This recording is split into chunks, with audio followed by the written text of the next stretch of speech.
जैसे कि हम लोग कंटिन्यू करें हमारा chapter number 8 and is that financial management. Previous lecture में गाइज हम लोगों ने कैपिटल के बारे में कुछ जाना था, working capital and fix capital, जिसमें वर्किंग के बारे में हम लोग डीप में गए थे कि ग्रोस होता है और नेट होता है। क्लियर। आज हम लोग जानने वाले हैं कैरेक्टरिस्टिक्स ऑफ वर्किंग कैपिटल, यानी कि वर्किंग कैपिटल के अंदर मेन कौन से कैरेक्टरिस्टिक्स होते हैं। क्लियर। अब इतना कॉन्सेप्ट हमारे दिमाग में क्लियर होना चाहिए गाइस कि अगर लॉन्ग टर्म पीरियड के लिए हम लोग यूज करते हैं असेट परचेज करने के लिए तो वो फिक्स कैपिटल होता है, और अगर डे टू डे छोटे बड़े एक्सपेंसेस को हम लोग मतलब पे आउट करने के लिए अगर कोई कैपिटल यूज करते हैं तो वो क्या हो जाता है, वर्किंग कैपिटल हो जाता है। क्लियर। इट मीन्स कि फिक्स कैपिटल का टाइम पीरियड लॉन्ग होता है, वर्किंग कैपिटल का टाइम पीरियड शॉर्ट होता है। क्लियर। तो फर्स्ट वन हम लोग देखते हैं शॉर्ट टर्म कैपिटल। ऑफकोर्स हमें पता है कि डे टू डे एक्सपेंसेस पे करना है तो ऑफकोर्स उसका टाइम पीरियड क्या होने वाला है, बहुत ही कम होने वाला है। क्लियर।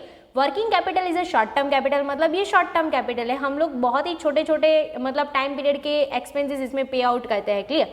सेकेंड वन है इन्वेस्टमेंट इन करंट असेट। हमें पता है कि वर्किंग कैपिटल मतलब क्या होता है गाइस, तो कि जितना हमारे पास करंट असेट है वो हमारा वर्किंग कैपिटल होता है। क्लियर। हाँ, उसमें ग्रोस है और नेट भी है। ग्रोस में क्या होता है, टोटल करंट असेट होता है, और नेट में क्या होता है, असेट में से लायबिलिटी माइनस कर देते हैं। In a working capital, working capital हम लोग कहाँ पे ज़्यादा मतलब कंसिडर कर सकते हैं, तो कि डेटर्स है, बिल्स रिसीवेबल है, शॉर्ट टर्म सिक्योरिटीज है, ये सारी करंट असेट के अंदर इंक्लूड होगी, और ये करंट असेट को हम लोग क्या कहते हैं, वर्किंग कैपिटल कहते हैं। क्लियर। फिर देन आफ्टर है लिक्विडिटी। लिक्विडिटी का मतलब क्या होता है गाइस कि अगर आप कोई असेट को इजीली कैश में कन्वर्ट कर सकते हो तो।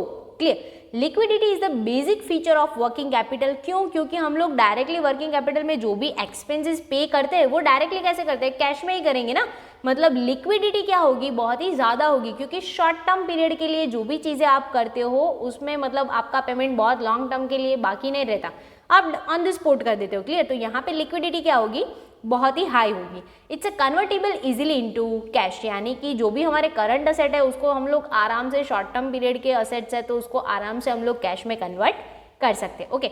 फिर देन आफ्टर ए लेस रिस्क। ऑफकोर्स हमारा टाइम पीरियड शॉर्ट है गाइस, तो जितना शॉर्ट टाइम पीरियड होता है आपका रिस्क भी कैसा होता है, कम होता है, और करंट असेट की वैल्यूज भी फिक्स असेट जितनी हाई नहीं होती। Clear.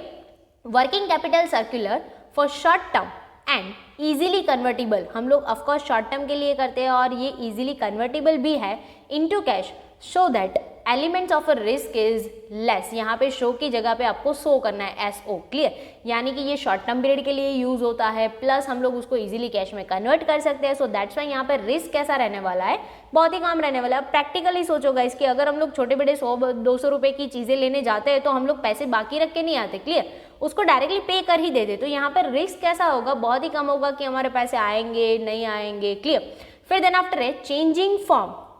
The form is a constantly changing. अब यहाँ पे हमारे पास वर्किंग कैपिटल यूज कर रहे हैं और हम लोग शॉर्ट टर्म पीरियड के लिए यूज करते हैं। ऑफकोर्स जरूरी नहीं है कि आज जो पेमेंट किया सेम टू सेम पेमेंट कल ही आएगा, वो तो मतलब पूरा चेंज रहता ही है, उसका जो फॉर्म है ना वो कभी फिक्स नहीं रहेगा। क्लियर। क्योंकि डे टू डे एक्सपेंसेस है, सो that's why the form is a constantly changing. For example यहाँ पे हम लोग सिर्फ एग्जाम्पल ले रहे हैं, तो कि एक रो मटेरियल्स है, तो रो मटेरियल में से हम लोग क्या बनाते हैं, सेमी फिनिश गुड्स बनाते हैं, फिर उसमें से क्या बनाते हैं, फिनिश गुड्स बनाते हैं। फिर ऐसा होता है ना कि फिनिश गुड्स जरूरी तो नहीं है कि सारे कैश में ही सेल करेंगे, कुछ डेटर्स के बेसिस पे ऊपर, यानी कि कुछ क्रेडिट पे बेचेंगे, कुछ कैश के बेसिस पे बेचेंगे। क्लियर। तो उसमें डेटर्स भी हो सकता है, कैश भी हो सकता है। तो अगर आप क्रेडिट पे आपका माल बेच रहे हो तो वो डेटर्स बन जाएंगे, अगर आप कैश ऑन हैंड लेके यानी कि माल बेच रहे हो तो वो क्या हो जाएगा, कैश हो जाएगा। क्लियर। तो ये एक फॉर्म मतलब आपका एक एग्जांपल था कि वर्किंग कैपिटल का फॉर्म कैसे चेंज हो सकता है। क्लियर। फिर नेक्स्ट वन है to pay day to day expenses. Of course हमें पता ही है कि वर्किंग कैपिटल हम लोग यूज क्यों करते हैं, तो कि रोज बरोज के छोटे बड़े खर्चे पे करने के लिए। क्लियर। तो working capital use for the pay day to day expenses. फिर then after a no depreciation, हमारे करंट असेट के ऊपर डेप्रिसिएशन नहीं लगता, so that's why working capital में डेप्रिसिएशन कैलकुलेट नहीं होगा। Depreciation is a not calculate for the circulating capital.